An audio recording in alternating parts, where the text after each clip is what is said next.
সত্যের সাথে চলি, হকের কথা বলি। হক এন্টারটেইনমেন্ট আর্ট কথা বলেছেন। মুসা নবীর সামনে দাঁড়িয়েছেন, তখন সেই সময় 2 বছর হলে আল্লাহর জমিনে বৃষ্টি হয় না। 2 বছর হলে বৃষ্টি হয় না, তাহলে জমিনটা কি অবস্থা? জমিনে কোনো প্রকার বৃষ্টি নাই, জমিনে ফসল নাই, তারপরে সোলার আপনার পাথারে ঘাস নাই, বৃক্ষ তরুলতাগুলি শুকে গেছে। এবার মুসা আলাইসাল্লাম তুর পাহাড়ে যাচ্ছেন আল্লাহর সাথে কথা বলার জন্য। হরিণের দল বল নিয়ে এসে সামনে হাজির। মুসার সামনে বলছেন, মুসা, ও আল্লাহর নবী মুসা, একটু দাঁড়াও। বলে, কি খবর? বলতেছে, মুসা, আমরা জানি আপনি তুর পাহাড়ে কথা বলেন আল্লাহর সঙ্গে। মুসা, কিন্তু 2 বছর হলে আল্লাহ বৃষ্টি দেয় না দুনিয়াতে, জমিনগুলো শুকে গেছে, জঙ্গলের পশু পাখিরা আমরা পানি পাচ্ছি না। আপনি একটু আল্লাহর কাছ থেকে শুনবেন, 2 বছর হলে আল্লাহ বৃষ্টি দেয় না, আরো কতদিন দুনিয়াতে বৃষ্টি দিবেন না? জোরে বলেন সুবহানাল্লাহ। এবার মুসা বললেন, হরিণের দল বলদেরকে বললেন, হরিণের দল, ঠিক আছে, আমি তোমাদের কাছে, তোমাদের জন্য আল্লাহর কাছে বলবো, কতদিন আল্লাহ দুনিয়াতে বৃষ্টি দিবে না। ওখান থেকে আবার এই মাহফিলের তলে বসলে আপনাদের জীবনের লাভ আছে। এবার বলতেছিলাম, এবার শেষে প্রথম দেখা হয়েছিল যে হরিণের দলবলের সঙ্গে মুসা আলাইহিস সালাম। এবার হরিণের দলবল রাস্তার মধ্যে বসে আছেন। এবার বসে আছেন, ও মুসা, মুসা রে, আমরা আপনার অপেক্ষায় আছি। ও মুসা, তুমি বলো বলো মুসা, আমাদের খবর কি? আমার আল্লাহ 2 বছর হলে বৃষ্টি দেয় না, আরো দুনিয়াতে কতদিন বৃষ্টি দিবে না, এই খবর টানছনি। এবার মুসা আলাইহিস সালাম মনটা বড় খারাপ, মনটা বেজার হয়ে গেছে। হরিণের সর্দার বলেন, রে মুসা, তোমার মনটা কেন খারাপ? মনটা মলিন দেখতেছি।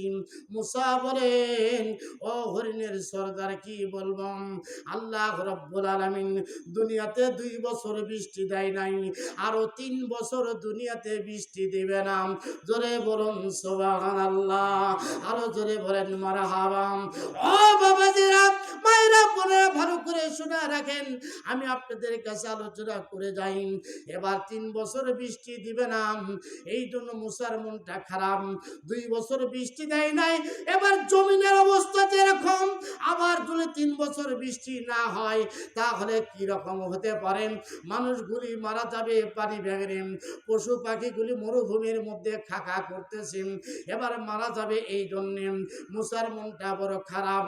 এবার হরিণের দলবল এই কথা শোনার পরে আল্লাহর শুকরিয়া আদায় করে বলে, আলহামদুলিল্লাহ, আল্লাহ বৃষ্টি দিবে 3 বছর পরে, তারপরেও তো বৃষ্টি দিবে 3 বছর পরে। হরিণের দলবল সর্দারেরা এবার নাচানাচি করতেছে, আনন্দ করতেছে, আল্লাহ 3 বছর পরে বৃষ্টি দিবেন। এত খুশি হয়েছে, এত খুশি হয়েছে হরিণের দলবল বাচ্চাগুলাম আল্লাহর শুকরিয়া আদায় করলাম। আল্লাহ রব্বুল আলামিন, আল্লাহ দুনিয়াতে বৃষ্টি দিবে 3 বছর পর। আহারে কত সুন্দর কথা, জোরে বলুন সুবহানাল্লাহ। হরিণের দলবল খুশি হয়ে গেলাম, আল্লাহর শুকরিয়া আদায় করলাম। মুসা আলাইহিস সালাম বাড়িতে যেতে না যেতেই বৃষ্টি শুরু হয়ে গেল। জোরে বলুন সুবহানাল্লাহ। এখন বলেন বলেন তো দেখি, কথাটা কেমন হলো, খবরটা কেমন হলো? এবার 2 বছর বৃষ্টি হয় নাই, 3 বছর পরে বৃষ্টি দিবে মুসাকে আল্লাহ বলছে, কিন্তু মুসা বাড়িতে যেতে না যেতেই বৃষ্টি শুরু হয়ে গেছে। তাহলে আল্লাহ যে বলল মুসা 3 বছর পরে বৃষ্টি হবে, মুসা বলতেছে, আল্লাহ, এই জন্যতে আমি তোমার সাথে একটু মাঝে মাঝে তর্ক বিতর্ক করি। এটা আল্লাহর সঙ্গে মুসা কিন্তু তর্ক করে, তর্ক বিতর্ক করে যে আল্লাহ কি যে বলবো, তুমি বলছো 3 বছর বৃষ্টি দিবে না, আমি বাড়িতে আসতেই শ্বাসে ছেড়ে পারলাম না, বৃষ্টি শুরু হয়ে গেলে একটা দিনও গেল না। কি যে বলি, মুসার মনটা খারাপ, আর মুসার রাগ বেশি, এত রাগ যে মুসার মাথা চান দিতে ভাব উঠতো, এত রাগ ছিল মুসা। মুসা আবার দেরি না করে আবার দৌড়েছে তুর পাহাড়ে। কোথায়?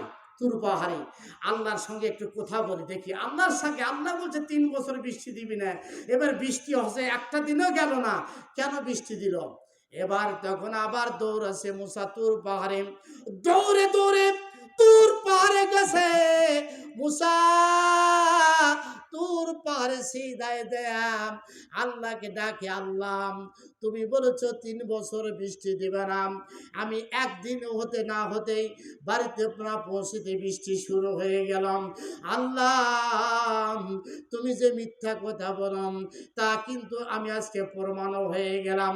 আল্লাহ বলে, রে মুসা খামোশ, খবরদার আর কথা বলবি না, আমি 3 বছর পরে বৃষ্টি দেব, আমার বাজেট ঠিক আছে, কিন্তু একটা কিছু কথা আছে, আমার হরিণের দলবল আমার কাছে শুকরিয়া আদায় করছেন, ওই শুকরিয়া আদায় করার কারণে আমি আল্লাহর সহ্য করতে পারি নাই, আমার কুদরতিতে জশ মেরে গেছে, আমি আল্লাহ সঠিক থাকতে পারি নাই, আমি আল্লাহ ওই হরিণের শুকরিয়া আদায় করার জন্য ওই ছোট বাচ্চাগুলি এবার হরিণের পশু পাখি জঙ্গলের সমস্ত তারা আমি আল্লাহ আমার শুকরিয়া আদায় করলাম, যার কারণে তুমি এই মুসা তুমি তো আমার শুকরিয়া আদায় করো নাই, তুমি তো শুধু রাগ করেছো রে মুসা। আমার দয়া এত বেশি, আমার মায়া এত বেশি, 3 বছর পরে বৃষ্টি দেবো বাজেট ছিল, কিন্তু আমি আল্লাহ দয়া করে মায়া করে আমি আল্লাহ এবার তাড়াতাড়ি ওই হরিণের দলবলের শুকরিয়া আদায় করা দেখে আমি সঙ্গে সঙ্গে আমি বৃষ্টি দিয়েছি, জোরে বলুন সুবহানাল্লাহ, বাজেট ছাড়াই বৃষ্টি দিয়েছি, জোরে বলুন সুবহানাল্লাহ।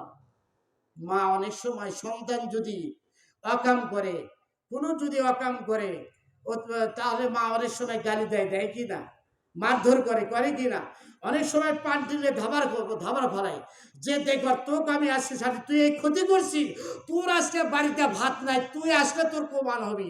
মা এই কথা কয় না, মা তো এই কথা কয় সন্তানকে, মা সন্তান যদি কাম করে এবার ধাবার দিয়ে তখন দৌড়ে সন্তান চলে যায়, তোর বাড়িতে আসা নাই, তোর পাতে ভাত বাড়বো না, দেখি তুই কয়দিন হয়ে না খেয়ে থাকিস, এই কথা বলে কি না, বলে।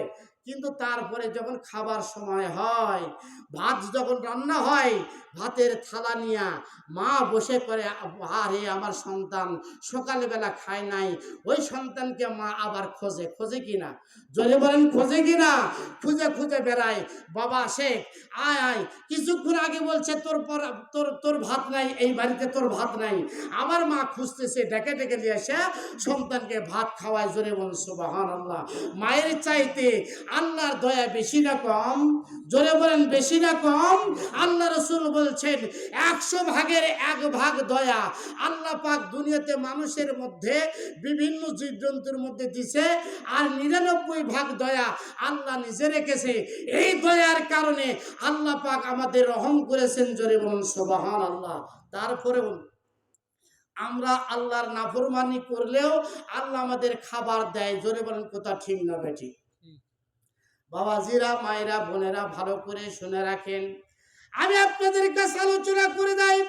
আল্লাহ রাব্বুল আলামিন বলেন, বিসমিল্লাহির রহমানির রহিম, ইয়া আইয়ুহাল্লাযীনা আমানু তাকুল্লাহ হাক্কা তুকাতিহিম ওয়া লা তামুতুন্না ইল্লা ওয়া আনতুম মুসলিমুন, জোরে বলুন সুবহানাল্লাহ। আল্লাহ রাব্বুল আলামিন বলেন, হে ঈমানদারেরা, আল্লাহকে দেখে ভয় করো, ভয় করার মতো ভয় করো, ওয়া লা তামুতুন্না, তোমরা কখনোই মরো না, ইল্লা ওয়া আনতুম মুসলিমুন, মুসলমান না হয়ে মৃত্যুবরণ করো না। আল্লাহ বলছেন, ঈমানদারেরা তোমরা মুসলমান না হয়ে মরো না। ঈমান আনা সহজ, মুসলমান হওয়া বড় কঠিন, জোরে বলেন কথা ঠিক না বেঠিক? কারণ মুসলমান হতে গেলে ইসলামের সব জিনিসকে আপনাকে আমাকে মানতে হবে। আপনার নামাজ, রোজা, হজ, যাকাত এইগুলি সমস্ত ইসলামের যত খুঁটিনাটি সব কিছু মানতে হবে। মানার পরে তার নাম হলো মুসলমান। জোরে বলুন সুবহানাল্লাহ।